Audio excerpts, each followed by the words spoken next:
I want to get on to the Manchester United against Watford game tomorrow, which is at 10 Eastern.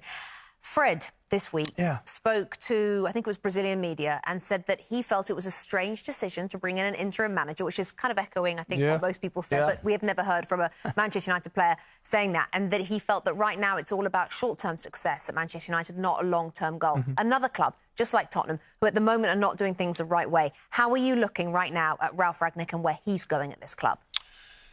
Yeah, I mean, I think Fred has basically shown some light on what we all kind of thought and knew.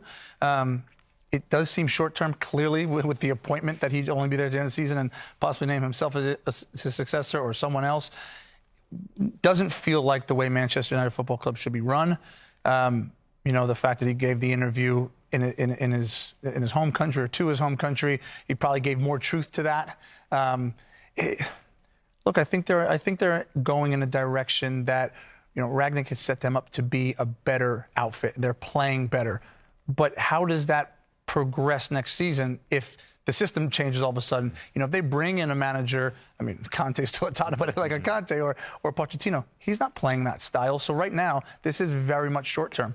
Do we think that Rangnick's situation at the club is up for discussion? I mean, in the consultancy role that he's already signed a deal for. I mean, he's definitely staying in a consultancy role? Because it's Man United, Rebecca, anything's possible. What I would say, though, over the last few weeks is I've seen a little bit more recognition of what Rangnick's done, and I'm pleased about that because I thought... What do you mean recognition? From who? From general public, media, Man United fans, other fans, that there's some structure, that this guy's trying to build something. So you think they're getting better? I think there's improvement back. I think we can look at that and say there is some improvement. They have at the moment, they've got 4th spot at the moment. They have what they want. Now they've got to show the consistency that's required to keep it, to hang on to that 4th spot. And I've liked some of the work that he's done. They're up against a Watford team that everybody will say they should beat. But Watford have got Dennis, they've got Saw, they've got Hernandez, they've got players in the front of the pitch who can hurt them. So it's not as a given that it's 3 points. Is there a world in which Rangnick is the manager on beginning of August? In Ralf Rangnick's head, there is. And he might be in charge of hiring the next manager, or I think he thinks he is, so it could be an interesting summer. Look in the mirror, Watford, I want to ask you about Watford, because Roy Hodgson, we were having a conversation off camera a little bit earlier on. Roy Hodgson is not a spring chicken, I think it's fair to say. He's into his 70s. He's had a wonderful career. Why on earth would you want to risk your incredible career with no relegations on your CV and your resume for this job? Tim? Because football, it drags us all in. You know, it does. And that's the only explanation for it. You know, people often talk about why do managers, why do players come back when they...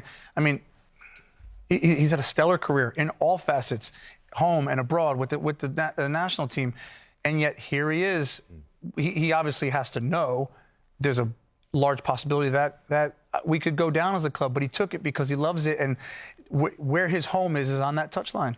I just feel like his home should be in a Caribbean island somewhere, Robbie Earle. But that isn't what probably makes Roy happy, to be honest, Bex. It's his love of this game. And if there was an under-9 game and someone said, Roy, do you want to take them? He'd probably take them. There was a brilliant shot, an article I read, just very quickly, after the Watford game. It's Roy and Wilf Zaha. For 20 minutes after the game, they're talking. And, again, you don't know what's being said, but you get the sense with Roy, and I know Roy a little bit, that it'd be like, you were brilliant today, Wilf. That's what I was trying to get out of you. Just talking football. And apparently he hadn't done his interview, he hadn't done all the stuff he's supposed to do, but he's just ingrained in the love of the football, and that's why we love him, and you know, that's why I think some people hope they stay up.